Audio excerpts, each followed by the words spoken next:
This is a narrative of the tool set used by the Denver affiliate for Deconstruction. The first tool that we find useful is a small step ladder that provides 2 steps. This enables you to get up and work on light fixtures, work in cabinets, etc. A Sawzall is important for cutting counters and particularly for removing doors and windows. We also have a couple of extension cords. A real important tool is our cordless drills. We have 3 cordless drills. We also have a good selection of hammers, including 2 2-pound hammers. We probably use those more than the 1-pound hammer. We use a set of different screwdriver tips for the cordless drills, and we keep them in this small plastic box. Another very important tool is the flat bar. We have 4 or 5 flat bars, pry bars, and crowbars. They're useful for removing cabinets and countertops, for prying doors and windows, a whole variety of jobs. The hacksaws are used for cutting plumbing, removing water heaters, removing the stubs of plumbing in the bottom of cabinets. We carry a small hose to drain the water heaters. The small tools include a selection of screwdrivers and pliers, a small flashlight with spare batteries and spare bulb.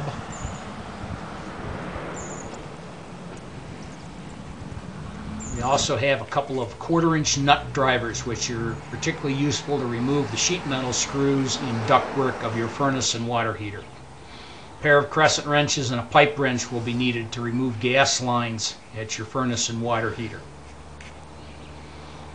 A couple of channel locks.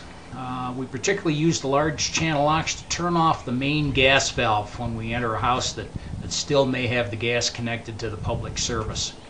The cold chisel and the vice grips are used for removing the security doors with the one-way screws. The flat, large putty knives are particularly useful for cutting through the caulking under porcelain sinks and toilets. We'll show those in a different video. Socket wrenches. We use those almost exclusively for removing garage doors and the garage door tracks. Of course, you'll need a pair of heavy-duty wire cutters. You'll frequently find wires that need to be cut in the kitchen, around range hoods, etc. Occasionally, we need Allen wrenches, maybe for removing plumbing fixtures, faucets, shower heads, etc. We carry gloves, safety glasses, and a supply of tape. Sometimes the tape is handy for packaging up loose items that we need to send along to the store, such as door frames, etc. For those really large jobs, we've got the 10-pound sledge and the full-size crowbar. We don't use this guy a lot, but when we have it, when we need it, it's nice to have it. On the administrative side, a clipboard with a supply of the Habitat waiver forms, a pen, and of course our first aid kit are certainly important items to have on every job. We package all these things up in a couple of large plastic tubs. Here you can see some of the cordless drills and a reel. The reel is for extension cords. We use a small toolbox for the smaller tools, and of course our Sawzall goes in its own case. So 2 plastic tubs, toolbox, and a Sawzall. Now when you have that many tools, it's important to know how you're going to carry them all to the job site. Here you can see them all packaged up, the step ladder, the 2 tubs, the 2 cases, and whoa, what's this? That is not a large truck. Now listen, there's no way he's going to get all that stuff into that little tiny car. Well, he's going to try. Let's see what happens. There goes one of the plastic tubs.